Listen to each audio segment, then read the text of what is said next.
नमस्कार साथियों। इस वीडियो में चर्चा करेंगे कि भारत का संविधान पढ़ने के लिए और भारत के संविधान की आरंभिक बुनियादी समझ तैयार करने के लिए हमें कौन सी पुस्तक का सहारा लेना चाहिए और बेस्ट बुक कौन सी होगी। बिना समय गंवाए हम आपको वो पुस्तक दिखाएंगे। देखें, ये है भारत का संविधान, एकता लॉ एजेंसी के द्वारा पब्लिश्ड। ये है central law agency Prayagraj Allahabad, इनके द्वारा published bare act, constitution of India, Bharat का संविधान। और ये है द कॉन्स्टिट्यूशन ऑफ इंडिया, ये लॉ लिटरेचर .in की तरफ से, लॉ लिटरेचर पब्लिशर्स की तरफ से है। तो ये 140 रुपीज़ की, और ये वाला जो है कि 110 के आसपास इसका दाम है। अब आप कहेंगे कि हमने तो 3 किताबें दिखा दी, 3 किताबों में देखें अंतर क्या है। ये 140 रुपीज़ की सिंगल लैंग्वेज यानी एक भाषिक है, ये इंग्लिश मात्र में है जो मेरे हाथ में है। और ये जो दोनों किताबें हैं ये डायग्लॉट एडिशन है, ये द्विभाषिक हैं, यानी हिंदी में एक पेज पर लिखा है तो दूसरे पेज पर इंग्लिश में लिखा है। कितनी अच्छी बात है, साइड बाय साइड आप हिंदी और अंग्रेज़ी दोनों को आप जो है कि पढ़ते हैं। और आप पढ़ते समय ही जो शब्द यहाँ हिंदी में नहीं समझ में आया वहाँ अंग्रेजी में समझते हैं, जो शब्द यहाँ अंग्रेजी में नहीं समझ में आया वो हिंदी में आप रेफरेंस देखते हैं। और ऐसा करने पर आपकी जो समझ है एक एक आर्टिकल की और आर्टिकल में लिखे एक एक शब्द की, वो थोड़ा बेहतर होती जाती है। क्योंकि इंडियन पैनोरमा में हम देखते हैं कि हमारे समाज में और हम लोगों की जो भाषाई समझ है वो उतनी जो है कि परिपक्व नहीं हो पाती, खास तौर पर ला के शब्दों का जब प्रसंग आता है तब। क्योंकि ला में जो शब्द हैं वो काफ़ी क्लिष्ट होते हैं, विधि में प्रयुक्त शब्दों का अपना एक लेवल है, वो समझने के लिए काफ़ी डीप जाना पड़ता है। तो इस लिहाज से हमें जो है कि डायग्लॉट एडिशन का सहारा लेना चाहिए। फिर एक जो दूसरा प्रारूप भी उपलब्ध है बेयर एक्ट में, वो ये है कि एक्ट तो है ही, सीधे सीधे केवल और केवल कानून जो संविधान है लिखा वो तो है ही, साथ में नोट्स भी लगे हुए हैं।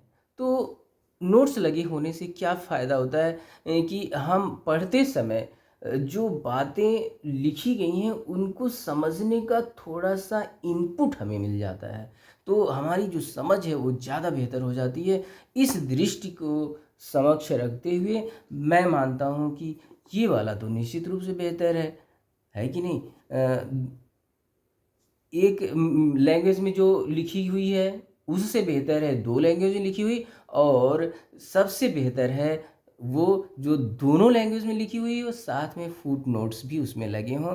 जो बातें हैं उनके कुछ आधार की बातें और कुछ विस्तार की बातें अगर हों तो हमें समझने में वास्तव में बहुत ही आनंद आएगा। और इस लिहाज से मैं ये बुक आपको सजेस्ट करूँगा, भारत का संविधान, एकता लॉ एजेंसी का। प्राइस है 395। मैं प्रचार नहीं कर रहा हूँ, नेवर थिंक कि मैं प्रचार कर रहा हूँ, ये तो मैं बस जस्ट सुविधा के लिए बता दे रहा हूँ कि ये जो है कि दाम है। आप जब खरीदने जाएं शॉप पर तो आप थोड़ा इस तैयारी से जाएं। लेकिन सजेस्ट मैं ये कर रहा हूँ, अब ऐसा इस मैं नहीं कह रहा हूँ कि इसी आप लॉ एजेंसी का लो, मैं ये कह रहा हूँ कि बहुत सारे पब्लिशर्स हैं जो पब्लिश कर रहे हैं। आप उनसे शॉपकीपर से आप मांगेंगे जो भी आपको मिलता है ये वाला रवैया हो, यानी अप्रोच हो बुक लेखक का, कि उसने डायग्लॉट एडिशन में बात को रखी है, प्लस कुछ नोट्स भी डाले हैं आपकी समझ यानी हमारी समझ यानी हम पाठकों की समझ को बेहतर बनाने के लिए। तो निश्चित रूप से संविधान समझना सरल होगा, सहज होगा। निश्चित रूप से आप संविधान पढ़ने में रुचि रखते हैं तो आपको मेरी ये सलाह माननी चाहिए और इसका आपको लाभ मिलेगा। इसके बाद आप बहुत सारी किताबें देखेंगे जो संपादित फॉर्म में यानी एडिटेड वर्जन ऑफ कॉन्स्टिट्यूशन है। जैसे अब मैं किसी का नाम नहीं लूँगा, मार्केट में बहुत सारी बुक्स हैं, जैसे आप फिर भी नाम ले ही लेता हूँ, जैसे डी बसु जी का है, सुभाष कश्यप जी का है, तो ये सब तो संविधानविद माने जाते हैं। तो इन्होंने, और भी बहुत सारे हैं लेखक जो संविधानविद के नाम से प्रसिद्ध हैं, इनकी जो किताबें हैं वो एडिटेड वर्जन है। एडिटेड वर्जन का मतलब ये कि अब संविधान का bare act as it is है, उनको उससे जो है कि केवल वो चीज़ें उन्होंने ली जो उन्होंने अपनी अप्रोच में रखनी चाहिए। तो उन्होंने उन चैप्टर्स पर फोकस किया जिन चैप्टर्स को वो हाईलाइट देना चाहते हैं, और उस तरह से बातें लिखी। आप वो पूरा बुक पढ़ जाएंगे, लेकिन आप एग्जैक्टली ये नहीं जान पाएंगे कि भारत का संविधान कैसा है, क्या शुरू से अंत तक क्या क्या बातें कहाँ कहाँ कैसे कैसे लिखी हैं। एग्जैक्टली उस चैप्टर को भी पढ़ेंगे तब भी आप कभी कभी ये नहीं जान पाएंगे कि क्या जितना ये लिखा हुआ है उसके अतिरिक्त भी कुछ उस चैप्टर में बातें हैं।